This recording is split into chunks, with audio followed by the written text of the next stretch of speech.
السلام عليكم ورحمة الله تعالى وبركاته، مشاهدينا متابعينا قناتكم قناة الطبخ المغربي أو العربي بصفة عامة. بمناسبة شهرنا الكريم أو سيدنا رمضان الذي لم يتبقى لي إلا 10 أيام، نحتاج بعض الوصفات في هذا الشهر، ومن بين هذه الوصفات وهي وصفة لا يمكن المغاربة الاستغناء عنها، وهي الحريرة. اليوم إن شاء الله سنتعرف على المقادير التي سنحتاجها لعمل الحريرة، وكذلك كيفية تحضير ذلك. لنتابع. نحتاج من المقادير 250 غرام ديال اللحم ديال العجل أو الهبرة إلى مكعبات صغيرة، وكاس ديال العدس، وكذلك كاس ديال الحمص يعني منقوع، يعني تكون محيدة ليه، يعني الحمص مثلا كنت دير الحدا اليوم يعني البارح ترقدو، بحال كنقولوا ترقدو باش تفسخ، باش يتفسخ داك سميتو داك الجلد ديالو باش نديروه ان شاء الله. وكما كيعرف الجميع الكرافس والمقدونس والقزبر ضروري داكشي.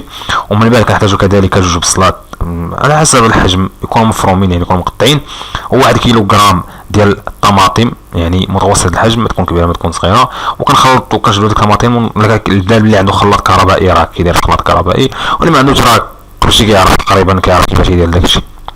وكذلك كاس ديال الشعريه، ونصف كوب ديال الدقيق اللي كي يتم خلط في الخلاط الكهربائي مع كوب مع الماء، وملعقه صغيره او نصف ملعقه ديال الملح على حسب الذوق ان شاء الله، و2 ملعقه كبيره ديال الزيت، وملعقه صغيره ديال السمن، وكذلك ملعقه ديال الفلفل الاسود، وكذلك ملعقه صغيره ديال الزنجبيل. وكذلك نحتاج 200 غرام ديال صلصه الطماطم. وملون غذائي، ملون غذائي كنقول انا ما كنصحكمش بملون غذائي، المهم دير بلا ما دير ملون غذائي. وكنحتاجو لابد خصنا لها الماء، وماء 4 لترات من الماء ان شاء الله. طريقه التحضير سهله كما كيعرف الجميع.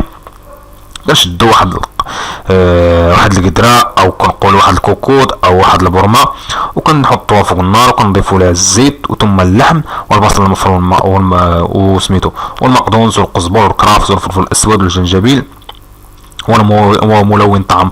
كما قلت ما ننصحكمش بملون الطعام. من بعد كنضيفوا الطماطم داك اللي خلطنا في الخلاط مع الحمص والعدس والسمن والطماطم المعلبه، يعني المطيشه ديال العلبه. وكذلك نضيف 4 لترات من الماء. من بعد كنغلقوا ديك الطنجره او داك لمده ساعه.